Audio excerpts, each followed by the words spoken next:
bruxão chegou, oh, oh. O bruxão chegou. Pode soltar que o crime virou. Quem desacreditou chorou.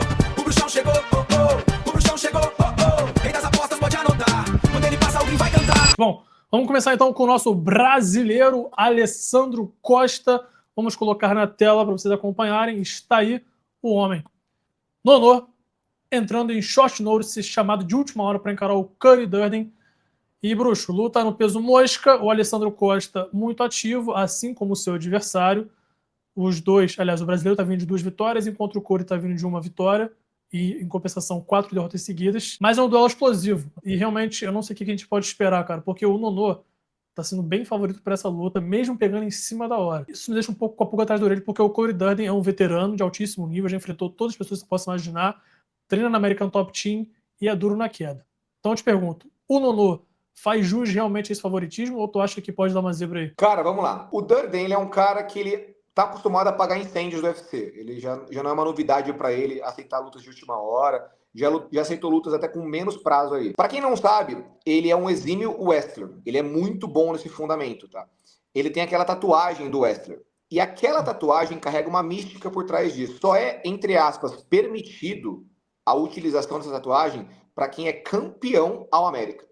Você recebe o título de All-América se você fica até nos 8 primeiros colocados. Então você pode ser um All-América, mas você não necessariamente é um campeão. Agora, quando você carrega essa tatuagem, carrega essa mística. Então, poucos atletas de nível aí wrestler conseguem esse feito. Um exemplo, o Bo Nickel, ele é um campeão All-América. Um outro exemplo, o Weidman é um campeão All-América. O Durden também. Então, neste fundamento, ele é muito bom. Entretanto, para esta categoria de peso, o wrestler não é um...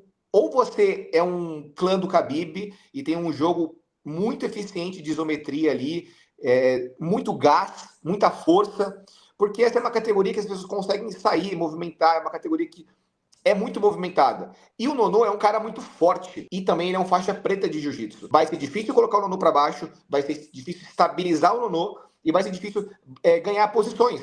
Por exemplo, pegar uma pegada conseguir uma pegada de costas, uma estabilização nos 100 quilos ou algo do gênero. Acredito que, mesmo quedado, o Nonô vai dar muito trabalho e não vai se manter no chão. O Durden, ele é um cara que não adaptou tão bem assim o wrestling para o MMA. Eu vejo que ele tem bons fundamentos no wrestling, mas ele não adaptou tão bem. Ele é um cara que mistura muito bem. Ele finta queda, boxeia, finta queda, boxeia. Então, nessa mistura, pode ser que ele crie algum problema ali para o Nonô, talvez no primeiro round.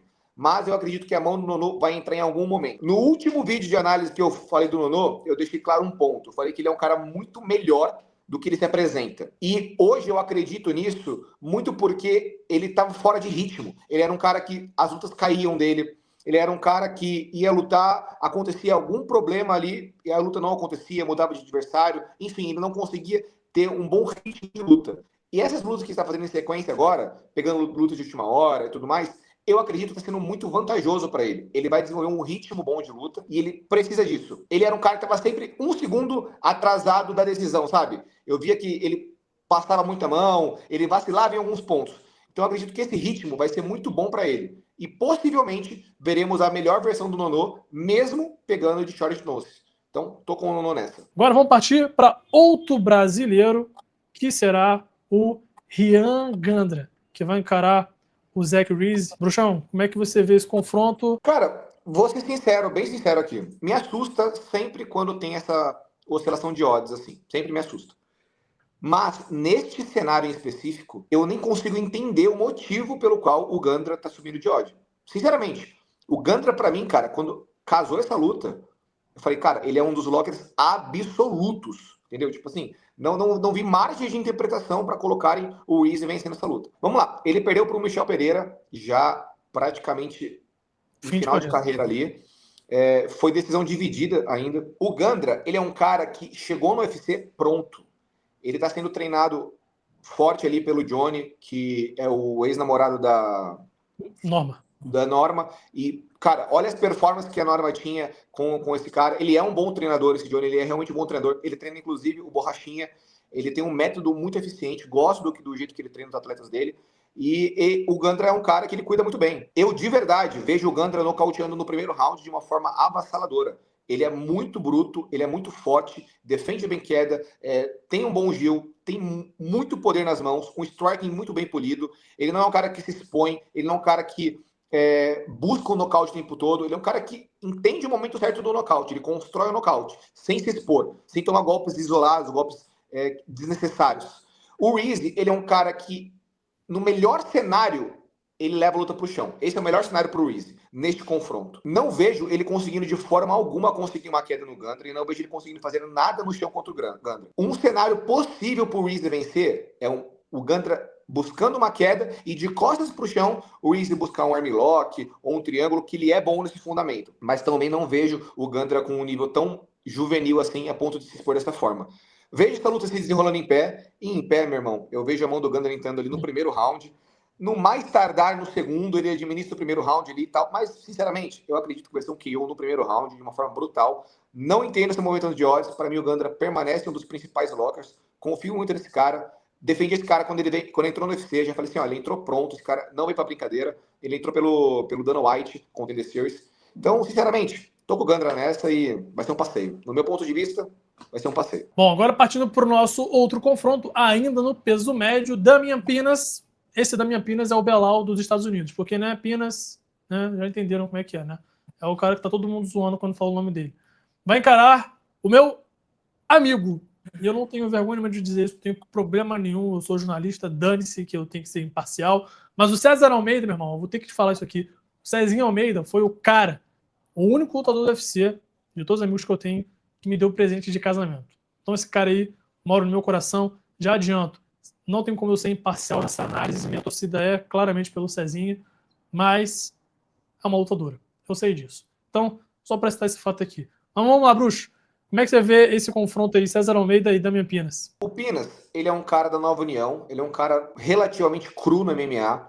Ele é um cara que está sendo moldado ali muito pelo Pederneiras. Ele é um cria da Nova União. Ele é bom em todos os fundamentos ali do MMA. Ele não é um cara cru no chão. Defende razoavelmente bem queda e tem um jiu-jitsu razoável, nada de excelência. Mas o carro-chefe dele é o strike. Ele tem um modelo semelhante do José Aldo. Não tem o nível de chão do José Aldo de forma nenhuma. Mas é aquele jogo que ele evita a queda para trocar.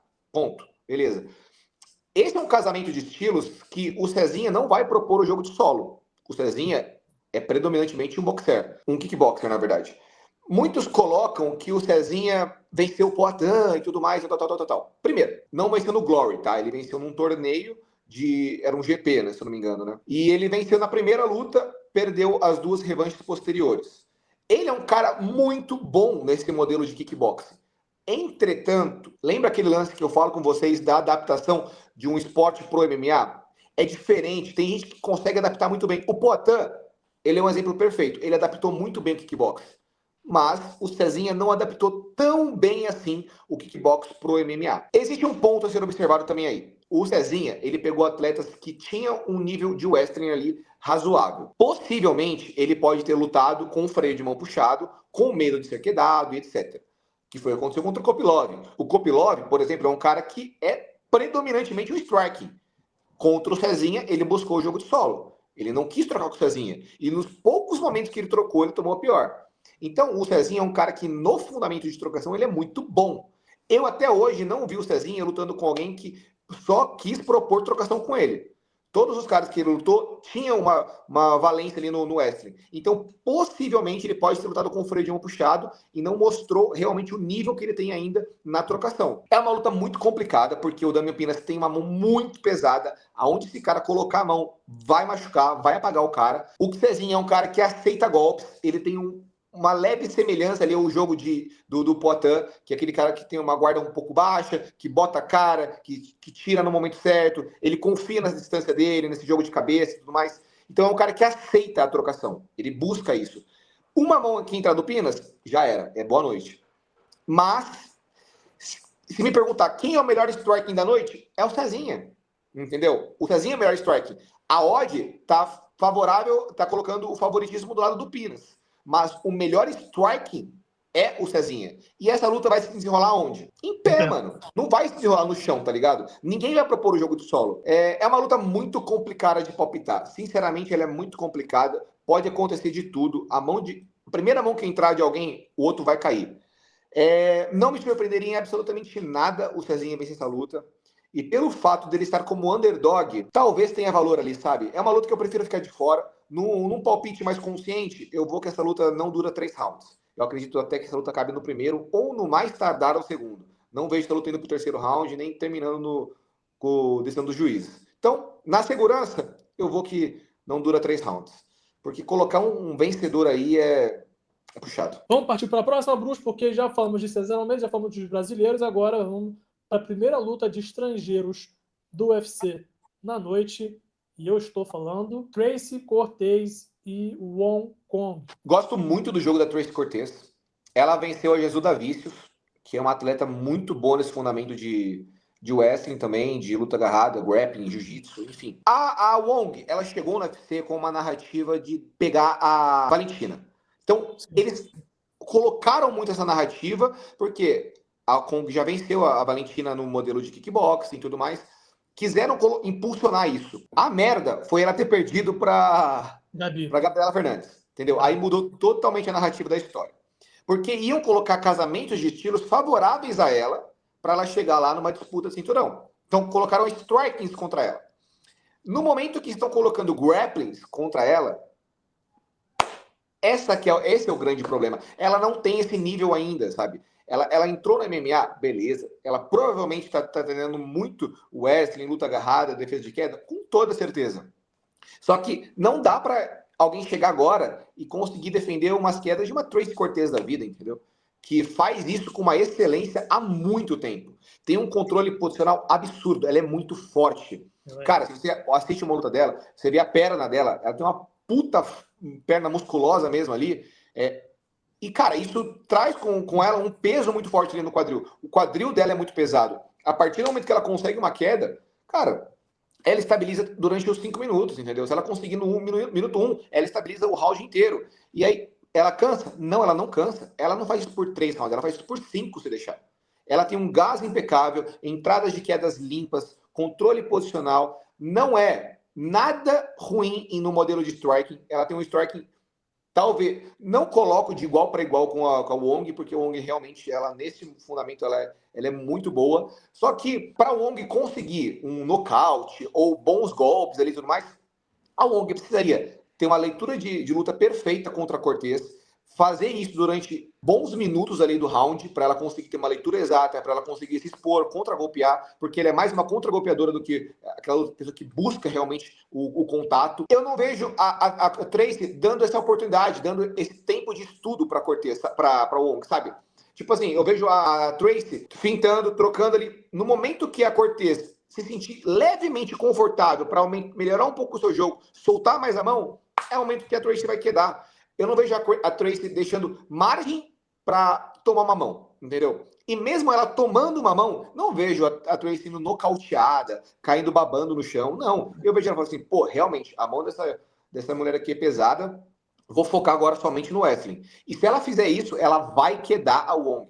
A Wong não vai conseguir defender todas as quedas da Tracy.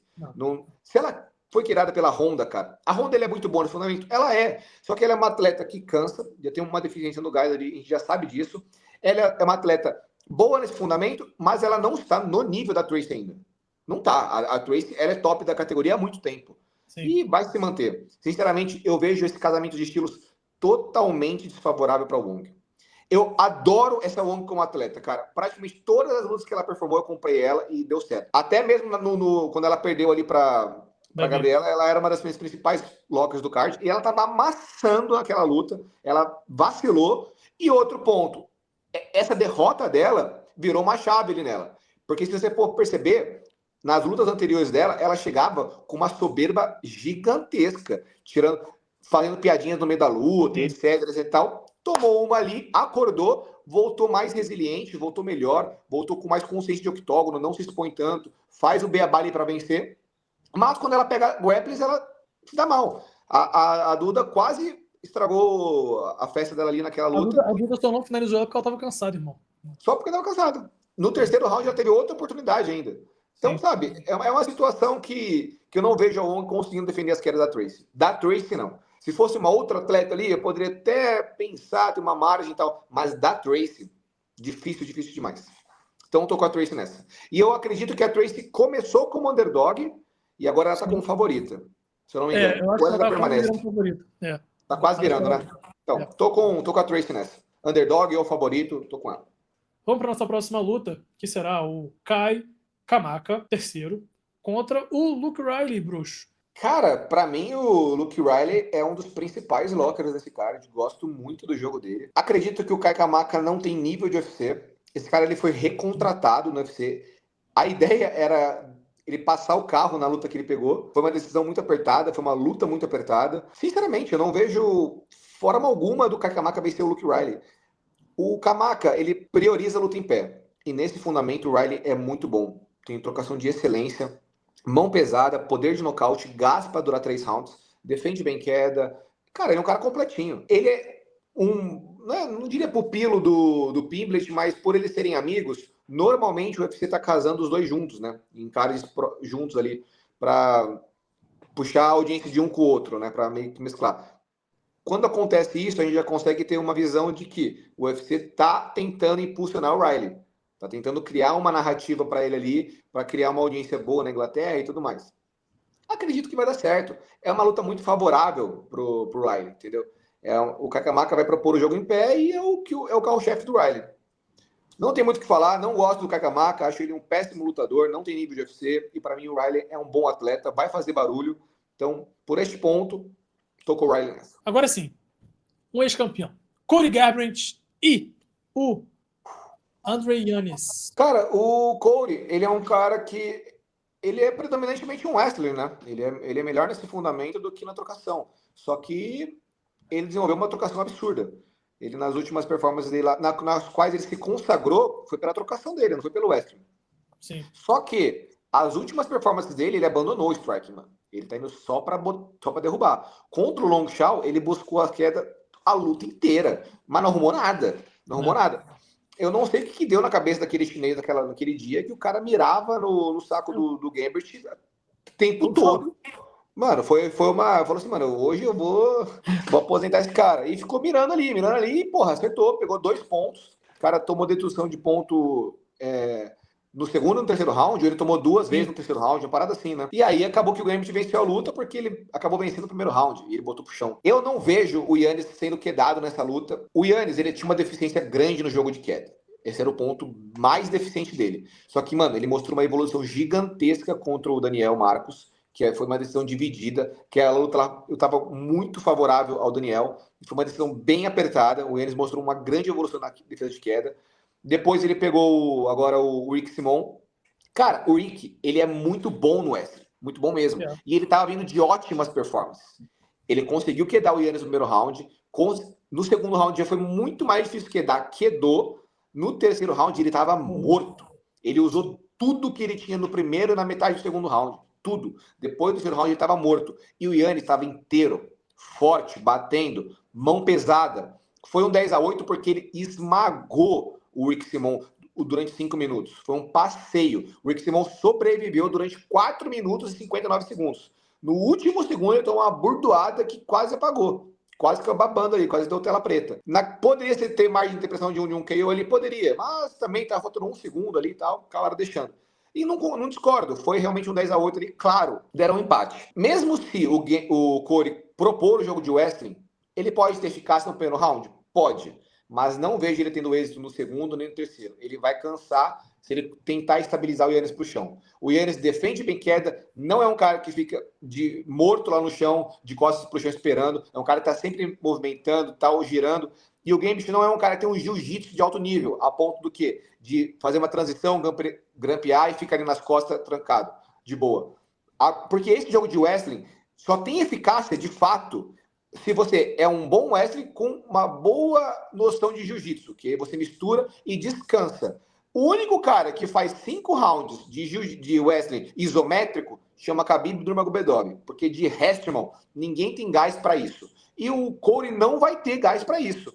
O cara pode fazer um round com excelência? Pode. Segundo e terceiro não vai conseguir.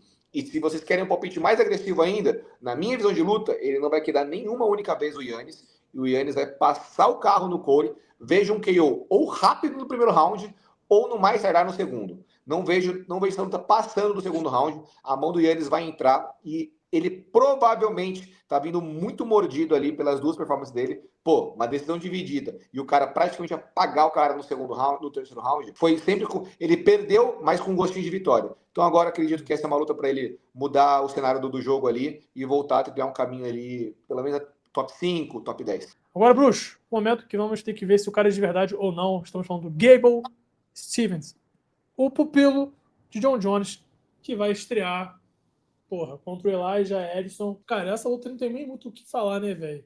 Fala aí, Não tem. mas vambora. Literalmente, não tem o que falar. Essa luta é um presente que estão dando pro Gable para ele chegar e literalmente tratorizar esse cara. Não tem nem margem de interpretação. O Elijah, ele é principalmente um extra. Ele não é um cara que vai trocar porrada.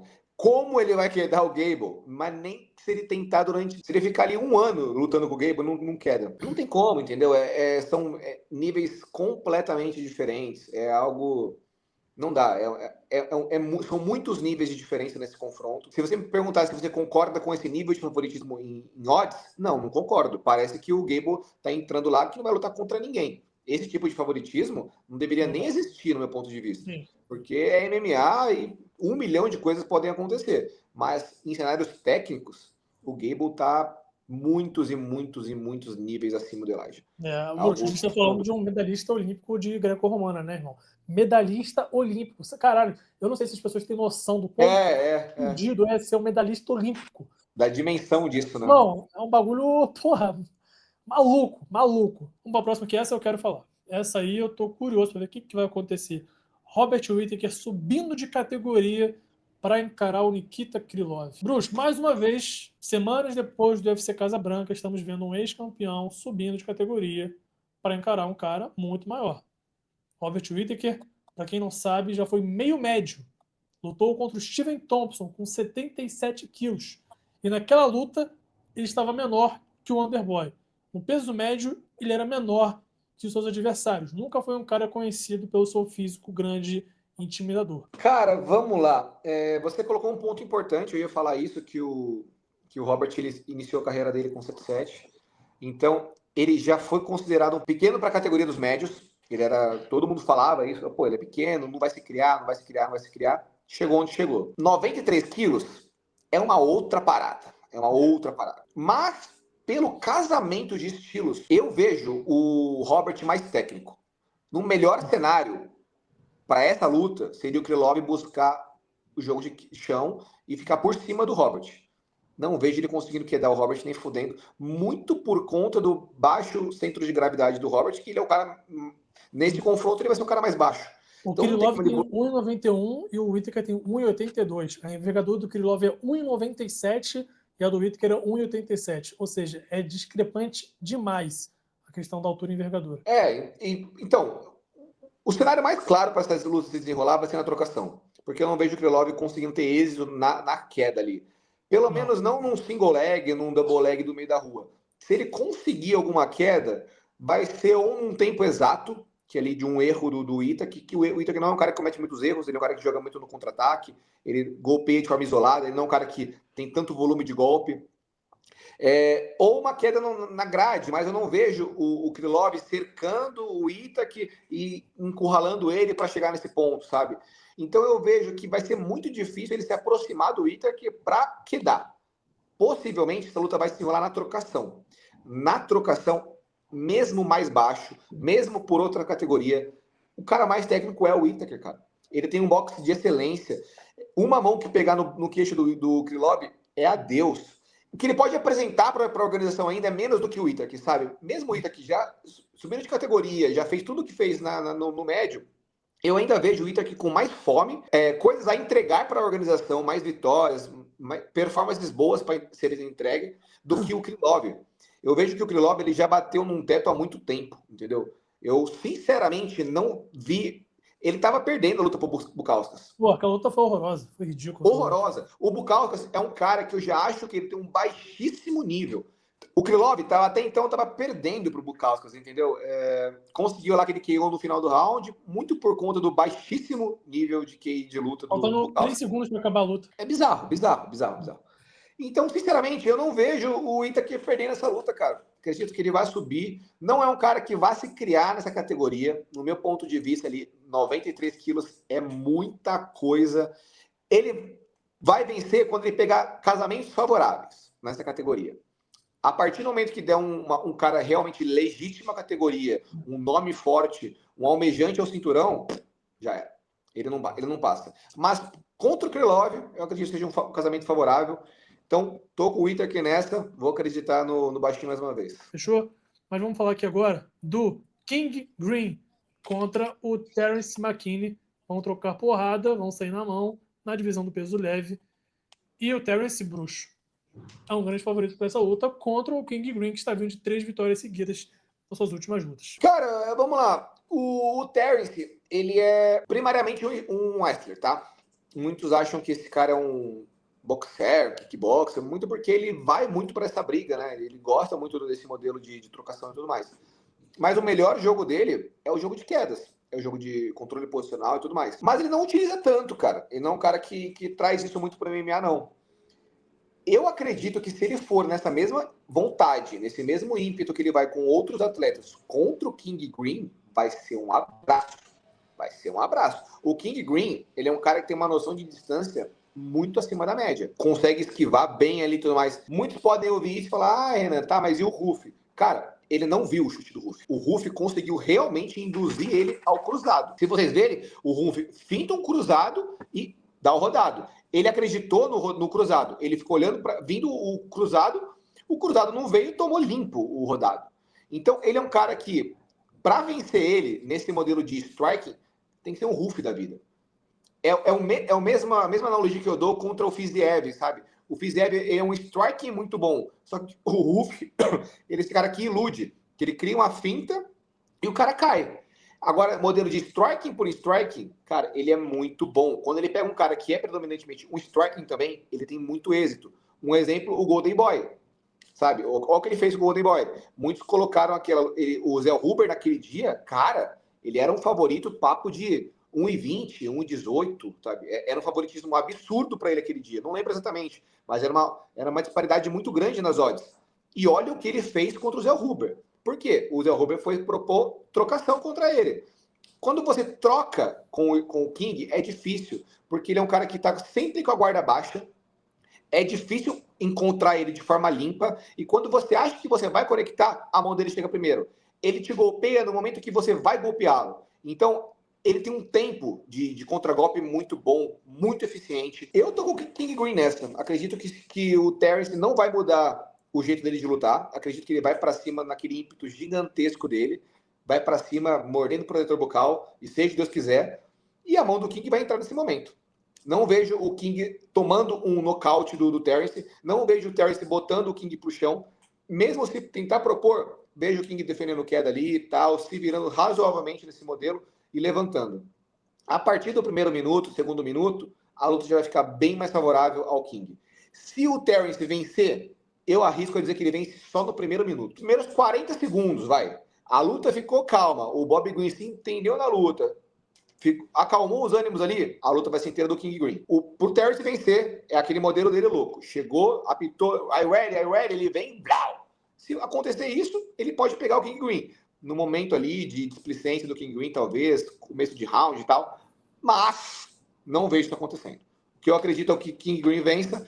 Então, tô com o underdog nessa de novo. Brandon Royval contra Loner Kavanagh, duelo de gerações aqui. O Brandon Royval já disputou o cinturão, o Loner Kavanagh está tentando aí o seu lugar ao sol. Cara, sinceramente, eu acredito que o Loner, ele é um boxer muito bom, tá? Ele defende queda muito bem. Ele é um cara completo. Ele é literalmente completo. Quem fala muito bem desse cara é o Topuria. O Topuria diz que ele é um cara diferente para a categoria. Ele acredita que o Loner tem muita chance de ser campeão um dia. Ele vê o jogo do Loner como um jogo diferente, como algo bem diferente. Então, sinceramente, tô com o Loner nessa. Acredito que ele consegue misturar mais ali. Não vejo ele tomando uma queda do Royval, que seria o melhor cenário para o Royval. Vejo ele conseguindo manter a luta em pé. E nesse modelo de trocação, de boxe, eu acredito que ele vai levar a melhor. Ele boxeia muito bem, é muito difícil encontrar ele na trocação. E boxe por boxe, eu vejo o boxe do Loner mais encaixado, sabe? Então acredito que ele vai vencer e vai vencer bem. E provavelmente esse cara aí vai estar disputando o cinturão em breve, viu? Vamos para a nossa próxima. Mário Bautista contra Corey Sandhagen. O Mário está sendo apontado como azarão para esse confronto. Como é que você vê essa luta? Cara, essa é uma revanche, tá? Na estreia do Bautista, ele perdeu para o Corey Sandhagen numa finalização no armlock. É predominantemente a melhor área do Bautista, mas ele evoluiu muito posteriormente àquela derrota. Ele só teve mais uma derrota, que foi para o Travis Jones, se eu não me engano. E depois disso, ele emplacou uma sequência absurda de vitórias. Foi perder de novo, acho que para o Umar. Ele perdeu para o Umar no Magomedov. E ele tá muito bem, cara. E ele deu uma luta dura pro Umar. Ele foi um atleta duro naquele dia. Acredito que ele evoluiu muito, enquanto o Corey deu uma decaída muito forte nas últimas performances dele. Acredito que essa é uma luta hoje mais favorável ao Mário Bautista. Acredito que ele tá o melhor atleta, almejando mais o cinturão. O Corey já bateu na trave. Acredito que a luta contra o Merab ele foi a última corrida dele. Ele ter perdido pro Merab, não vejo ele tendo mais ímpeto algum de almejar um cinturão, ao contrário do Bautista, que tá levando isso com sangue no olho. Então, acredito que o Mário hoje ele é o melhor atleta, mais completo, com mais vontade. E eu acredito que ele não vai ter o êxito que o Corey teve na primeira luta, não vai ter agora, que é o jogo de solo ali, grappling, transições para o jiu-jitsu.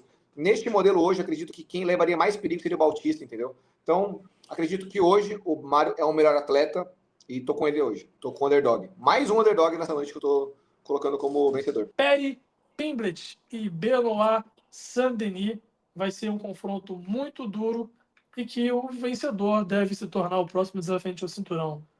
Mas, Bruxo, qual a sua opinião para essa luta? Tá com inglês ou tá com francês? Perry de Berry, curto e grosso. Cara, eu acredito que o jogo não vai ser favorável ao Benoit. Tem uma leve informação nos bastidores, ó. Informação privilegiada, você encontra aqui, hein? Se liga. Tem umas fotos circulando aí do Benoit com um furúnculo no pé. Isso possivelmente pode ser o estafilococcus, aquela doença que dá quando o cara cai a imunidade, despenca e acaba isso aflorescendo ali de furúnculo ali, um outro e tal. Falta de higiene mesmo. Porquíssimo. Pô, tá tanto, todo mundo suando, todo mundo igual um maluco. Mas, quando acontece isso, se você não tomar antibiótico, cara, você pode morrer, acaba com a tua vida. Então, obrigatoriamente, o cara tem que tomar antibiótico. E antibiótico afeta drasticamente a performance. Se isso é verdade, se isso não é, não sei. Mas isso é um boato que está circulando e possivelmente pode ser um ponto que deva ser observado. Mas agora, olhando o casamento de estilos, eu acredito que no melhor cenário, o Benoit busque o jogo de grappling, que não vai funcionar contra o Perry de Berry. É uma luta que, mesmo de costas para o chão, o Perry oferece muito perigo. Oferece triângulos ali, armlocks, que eu não acredito que o Benoit vai ter um êxito ali no ground and pound, vai conseguir ser evasivo das possíveis finalizações, dos possíveis botes do Perry. Então, eu acredito que o Benoit não vai buscar o jogo de solo, vai preferir trocar com o Perry. E, cara, o Perry, apesar dos pesares, ele vem surpreendendo todo mundo na trocação. Ele aguentou 5 rounds ali com o Gate. Teve rounds que ele venceu o Gate na trocação, mostrou ali um puta de um queixo, tomou golpes limpos, sobreviveu a golpes limpos ali do Gate. E, cara, olha o que o Gate fez contra o Topuria, entendeu? É uma parada que a gente tem que ser observado. A gente pode ver o Perry como uma carta fora do baralho, porque tem esse jeitão dele aí e tudo mais e tal, que parece aquele cara que é inofensivo. Só que, mano, o cara vem se provando. Ah, Bruxo, o cara não pegou ninguém de nome, só pegou atletas aposentados e tal. Beleza, mas ele pegou o atual campeão da categoria, fez 5 rounds contra ele e foi uma decisão muito apertada. É uma luta complicada de prever, de colocar um prognóstico exato ali e tal, mas, sinceramente, eu tô com um leve favoritismo ali no Perry. Acredito que ele tem mais jogo, acredito que ele é um cara mais agressivo, acredito que ele possa até buscar um KO ou uma finalização. Vejo o Benoit um cara que tem muita deficiência no jogo dele ainda. Ele é um cara que cansa muito rápido, em pé, ele aceita muitos golpes. Ele, se não consegue uma queda, ele é um cara que sofre muito para vencer em pé. Ele teve uma grande performance contra o Frivola lá, que ele conseguiu aquele chute lá e nocauteou. Mas de resto, em pé, ele não teve grandes performances.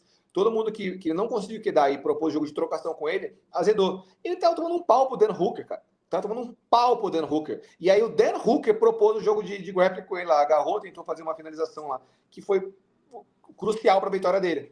E aí ele acabou perdendo. Mas ele tava tomando um pau. Ele tava tomando muitos frontais ali. Tava com o gás já praticamente morto.